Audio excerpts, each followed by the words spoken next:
নমস্কার, আমরা Baruipur girls high school থেকে এসেছি। আমরা উইপ্রো আর্থিয়ান নামক একটি অনুষ্ঠানে যোগদান করছি। আপনার কাছে জলের বিষয়ে কিছু প্রশ্ন আছে। আপনার নাম কি? সুদীপ্ত হালদার। আপনি কতদিন বা বছর ধরে বারুইপুর পৌরসভার সঙ্গে যুক্ত আছেন? পৌরসভার জল সরবরাহের সাথে যুক্ত আছি 9 বছর। আপনার বর্তমানে কাজের মূল দায়িত্বগুলো কি কি? জল সরবরাহ সম্পর্কিত যা যা আছে। বারুইপুর জলসংকট কতটা গুরুতর? বারুইপুর পৌরসভার জল সরবরাহ জল সংকট আছে। বারুইপুর পৌরসভার জল নিয়ে সংকট আছে এবং সেটা কিছু কিছু ওয়ার্ডে, যেমন হচ্ছে 1, 3, 4, 5, 11, 14, 16-তে বেশি জলের সংকট আছে এই মুহূর্তে।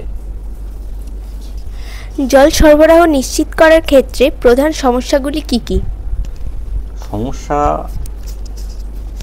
আমাদের সমস্যা হচ্ছে যে আমাদের পরিশোধিত জল আমরা প্রচুর পরিমাণে পাই না। আমরা যেটুকু পাই সেটুকু দিয়েই আমরা সরবরাহ করার চেষ্টা করি। আর আমাদের আবাসন যে কমপ্লেক্সগুলোতে আছে সেগুলোতে, আর যেগুলো আমার রাস্তার যেগুলো স্ট্রিট কানেকশান আছে, সেখানে আমরা জলের সরবরাহ আধ ঘন্টা করে কমিয়ে দিয়েছি এখন আপাতত। এখন জল সরবরাহ চালাচ্ছি যতটুকু। জল সরবরাহ ব্যবস্থা কেমন এবং তা কতটা কার্যকর? সেটা নির্ভর করছে আমাদের জল কতটা আমরা পাচ্ছি তার উপরে। অনেক এলাকার বাসিন্দারা জলের চাপ কম নিয়ে অভিযোগ করেন। সেই অভিযোগগুলি কি কি? অভিযোগটা মূলত একটাই, আমরা দু ধরনের, একটা জল পাচ্ছি না আর একটা জলের প্রেশার কম। বারুইপুরে পানীয় জলের জন্য বর্তমানে কি ধরনের পাইপলাইনের অবকাঠামো ব্যবহার করা হয়? এসডিপি পাইপ, যার ডায়া 110 থেকে 200 মিলিমিটার পর্যন্ত হয়, আর ডাকটাইল আয়রন 200 মিলিমিটার, তার বেশি। এখানে কতগুলো জলের ট্যাঙ্ক বা ওভারহেড জলাধার আছে 4টি। এবং সেগুলোর ক্ষমতা কত?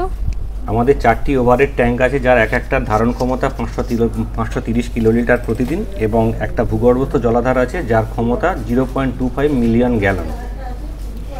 বাসিন্দাদের মধ্যে জলের অপচয় রোধ করতে কি কি পদক্ষেপ নেওয়া হয়েছে? বাসিন্দাদের মধ্যে জলের অপচয় করতে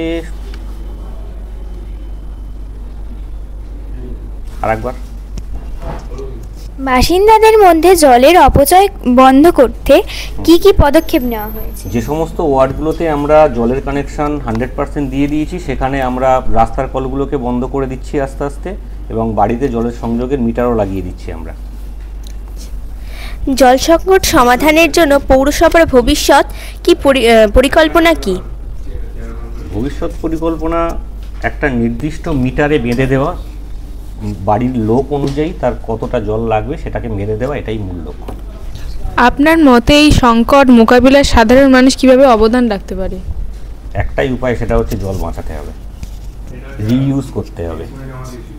শিক্ষার্থীদের উদ্দেশ্যে আপনি কি বার্তা দিতে চান? ওই একটাই বার্তা, জল অপচয় বন্ধ করো, জলকে রিইউজ করো। থ্যাংক ইউ, অনেক ধন্যবাদ।